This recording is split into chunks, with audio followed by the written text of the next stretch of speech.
श्री नारायण जी बोले, हे लक्ष्मी, दक्षिण देश में सुशर्मा नाम का एक शूद्र रहता था। वह बड़ा पापी था। मांस मदिरा भी खाया करता, जुआ भी खेलता था, चोरी भी करता था और पराई स्त्री में गमन भी करता था। एक दिन मदिरापान से उसकी मृत्यु हो गई और वह प्रेत योनि में चला गया। प्रेत योनि में गया और एक बहुत बड़े वृक्ष पर रहने लगा। उस नगर में एक ब्राह्मण भी रहता था।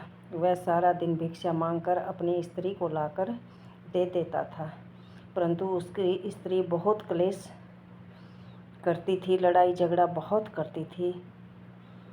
कुछ समय बाद उन दोनों की भी मृत्यु हो गई और वो दोनों भी प्रेत योनि में चले गए। वो प्रेत योनि में जाने के बाद उसी वृक्ष पर रहने लगे जहाँ पहले वो प्रेत रहता था। वहाँ रहते रहते कुछ समय बीत गया। एक दिन उसकी पिशाचनी ने कहा, हे पुरुष पिशाच, तुम्हें पिछले जन्म की कुछ खबर है, कोई बात याद है? तब पिशाच ने कहा, हाँ है खबर, मैं पिछले जन्म में ब्राह्मण था। तब पिशाचनी ने कहा, तूने पिछले जन्म में क्या साधना की थी जिससे तुझे पिछले जन्म की खबर है? तब उसने कहा, मैं पिछले जन्म में एक ब्राह्मण से अध्यात्म कर्म सुना था। फिर पिशाचनी ने कहा, तूने और कौन सी साधना की थी? वह ब्राह्मण कौन था और वह अध्यात्म कर्म कौन सा था जिसके सुनने से तुम्हें पिछले जन्म की खबर याद रही?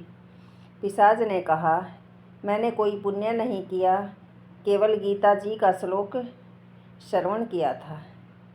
उसका यह प्रयोजन है। एक समय अर्जुन ने श्री कृष्ण से 3 बातें पूछी थी जो गीता जी के 9वें अध्याय में लिखी हुई हैं। वह 3 बातें पिशाचनी ने पिशाच से सुनी।